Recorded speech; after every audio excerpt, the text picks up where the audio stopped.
छत्रपती संभाजीनगरमध्ये आदर्श पतसंस्थेमध्ये 202 कोटीचा घोटाळा झाला।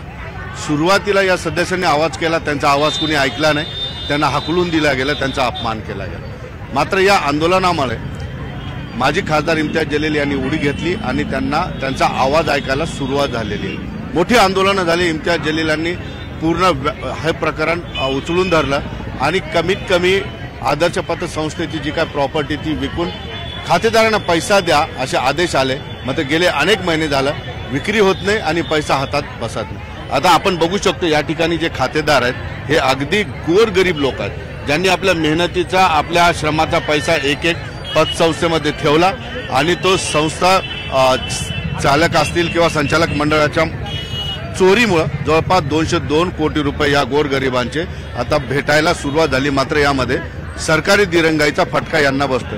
या ठिकाणचा मी एक फ्लेक्स तुम्हाला दाखवतो। या पतसंस्थेतील ग्राहक असतील, त्यांचे नातेवाईक असतील, 48 लोकांनी बलिदान दिलेले। 48 लोकांचे जीव या पतसंस्थेमध्ये पैसा अडकला, तो परत भेटला नाही। या 48 लोकांना त्यांचा जीव गमवावा लागला। 48 लोकांचा जीव गेला तरी शासनाला अजूनही आदर्श पतसंस्थेच्या बाबतीत कारवाई करावी असं वाटत नाही किंवा हे अधिकारी चालढकलपणा का करतात। त्यामुळं आज आपण बघतो इम्तियाज जलील या ठिकाणी आहेत आणि या ठिकाणी आमरण उपोषणाला सुरुवात झालेली आहे। या आंदोलनाचं यश फार मोठं आहे, ते आपण समजून घेऊया। पैसे आता मिळायला सुरुवात होतील, मात्र हे अधिकारी लवकर लिलाव करत नाहीत, त्यामुळे काय अडचणी आहेत। मात्र आदर्शमुळं एक ठेवीदारांचा आवाजला एक ओळख निर्माण झाली। शासनाने एक परिपत्रक सुद्धा काढले, ते परिपत्रक काय आहे आणि या प्रकरणी आता नेमकं पुढचं पाऊल काय असणार। सर, आदेश आलेत, लिलाव करण्यासाठी सगळ्या गोष्टी झालेल्या आहेत, पैसा काही लोकांना भेटायला सुरुवात झालेली आहे। हे सरकारी अधिकारी असेच वागतात, दिरंगाई करतात, एकमेकावर चालढकल करतात। फक्त अधिकारी नाही, सरकारही अशा प्रकारे वागतात। म्हणजे तुम्ही बघा, मागच्या 1.5 वर्षापासून हे आंदोलन आमचं सुरू आहे। एक चांगली गोष्ट म्हणजे पैसे मिळायला सुरुवात झालेली आहे। 10,000, 15,000, 20,000, 25,000 पर्यंत ज्यांचे ठेवी होते, पण अनेक असे आहे ज्यांचे लाखो रुपये त्याच्यामध्ये अडकलेले आहे आणि तेही पैसे त्यांना परत मिळाले असते आतापर्यंत। पण ज्या निष्काळजीपणाने जे काम सुरू आहे ते कलेक्टर SDA पत्र पाठवतं, मग पोलिसांची कारवाई कुठपर्यंत चाललेली आहे। जे एक आरोपी होतं 1 वर्षापासून ते फरार होतं, म्हणजे काय टेररिस्ट होतं का की पोलिसांच्या हाती लागत नाही होतं। अनेक असे प्रश्न आहे ज्याचा उत्तर सांगण्याची आवश्यकता नाही, लोकांना सगळं काही कळतं, कारण हे कोट्यवधी रुपयांचा भ्रष्टाचार याच्यामध्ये झालेला आहे।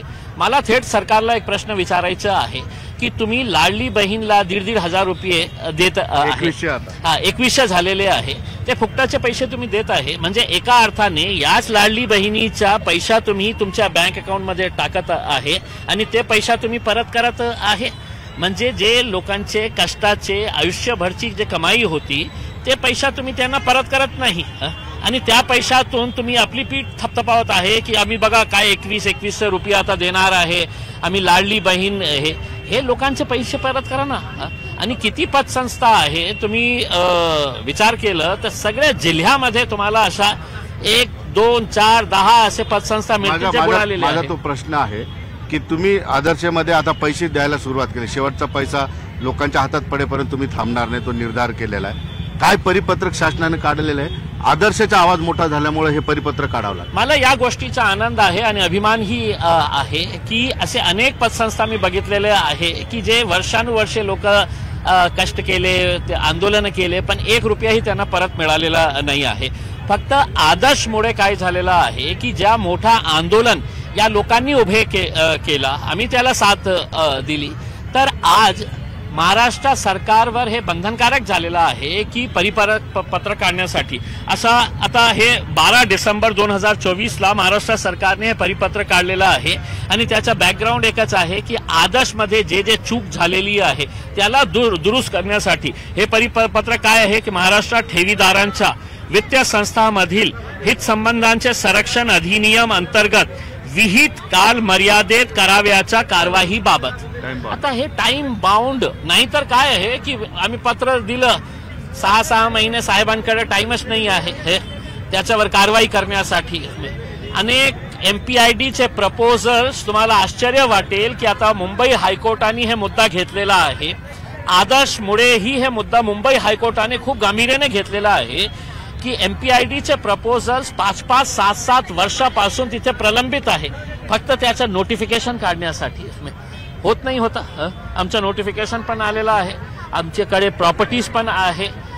पैसे जितकी परत करायचे आहे त्याच्यापेक्षा खूप जास्त प्रॉपर्टीज ह्या मानकापेची होती. ते डायरेक्टर जे होते आदर्शचे चेअरमॅन, पण ते का लिलाव करत नाही. आणि आपल्याला माहित असेल की काही महिन्यापूर्वी आम्ही एक एक्झाम्पल दिलं होतं की एका मोठ्या नेत्याच्या पर्सनल सेक्रेटरीने ते प्रॉपर्टी विकत घेतली होती, त्याच्यावर बंधन आणण्यात आले होते, विहितमध्ये देण्यात आलं होतं हे कोणतीही प्रॉपर्टीचा फेरफार होऊ नये करके. मग तहसीलदार साहेबांनी विकून टाकले. कलेक्टर साहेबांनी सांगितलं होतं आम्ही इन्क्वायरी करू, आम्ही चौकशी करू, आम्ही कारवाई करू. आता काय केलं चौकशी आणि काय कारवाई केली? तुम्ही गप्प बसणार असेल तर माझा बोट मी तुमच्यावरही दाखवणार. पण आता जे परिपत्रक आहे त्यामुळे आता कुठल्या पतसंस्थेत जर घोटाळा होत असेल, अशा अनेक पतसंस्थांमध्ये लाखो कोटींचा भ्रष्टाचार झालेला आहे.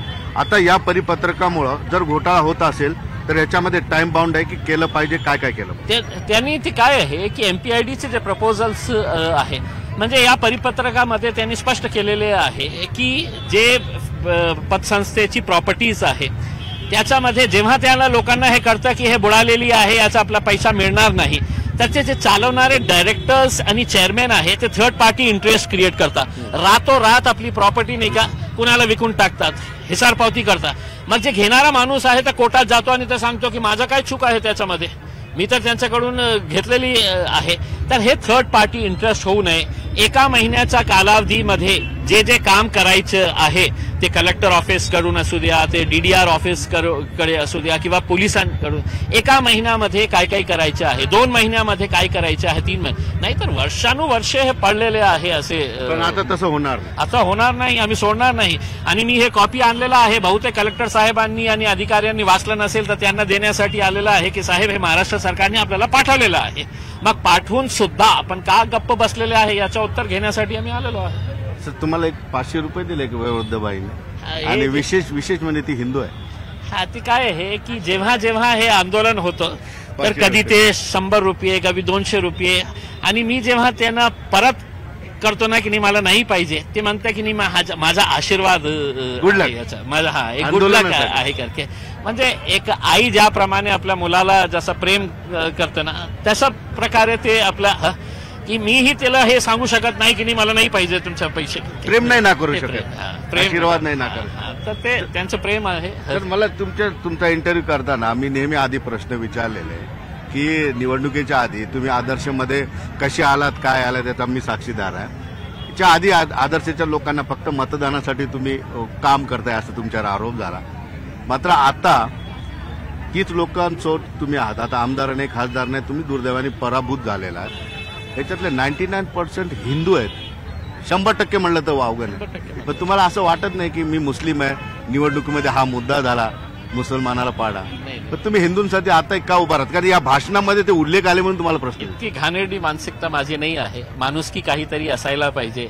आणि जेव्हा हे लोक माझ्याकडे आले होते मागच्या 1.5 वर्षामध्ये मी कधीही कोणालाही विचारलं नाही याच्यामध्ये कोणत्या जातीचे किती लोक आहे. हे सगळे लोक गरीब आहे. आणि मी खरं सांगतो की मी त्यांच्या पाठीशी उभे राहिलं नसतं तर त्यांनी विसरून जावं. कारण काय आहे की इतकं मोठं भ्रष्टाचार, जेव्हा 200, 300, 500 कोटी रुपयाचा भ्रष्टाचार होतो ना तर कुणाला किती पैशामध्ये मॅनेज करता येतं हे सगळ्यांना माहीत आहे. तर जेव्हा मी हे आंदोलन घेतलं होतं माझ्यावर बोट दाखवण्यात आली होती माझे विरोधी पक्षातले की हे सगळं इलेक्शनसाठी करत आहे, त्यांना लोकांचं मतं पाहिजे. मी कधीही त्यांना हे मतासाठी हे केलं नाही आहे. आणि सुरुवातीपासून मी हे बोलत आहे. आज पुन्हा त्यांना हे आश्वासन दिलेलं आहे की मी खासदार असो किंवा नसो, आज नाही आहे तरी सुद्धा तुमचा 1-1 रुपया परत मिळण्यापर्यंत मी तुमच्या सोबत ताकदीने उभे राहणार. निश्चितपणे या ठिकाणी 2 महत्वाच्या ठळक गोष्टी अशा आहेत की या निवडणुकीच्या कव्हरेजमध्ये मी होतो, सगळ्या गोष्टी मला माहीत आहेत. इम्तियाज जलील यांच्या जातीवरून टार्गेट केलं गेलं, हिंदू मुसलमानाचा वाद झाला. मात्र आज इम्तियाज जलील मुस्लिम असून सुद्धा 100% हिंदूंसाठी या ठिकाणी उभे आहेत. नुसते उभे आहेत नाही तर पण हे तटेला निघतील. मात्र यांच्या आंदोलनामुळे, या सगळ्या सभासदांच्या एकीमुळे आणि इम्तियाज जलीलांच्या प्रयत्नामुळे अख्ख्या राज्यातील पतसंस्थांमध्ये जिथे घोटाळे झालेले आहेत, त्यांचा पैसा बुडालेला आहे, त्याच्यासाठी राज्य सरकारने एक परिपत्रक काढलंय. म्हणजे आता या पतसंस्थेतील घोटाळे कालावधीमध्ये सोडावे लागतील आणि विशेष म्हणजे आता हे घोटाळे दबू शकत नाही. सुधीर जाधवसह सिद्धार्थ गोदाम, न्यूज 18 लोकमत, छत्रपती संभाजीनगर.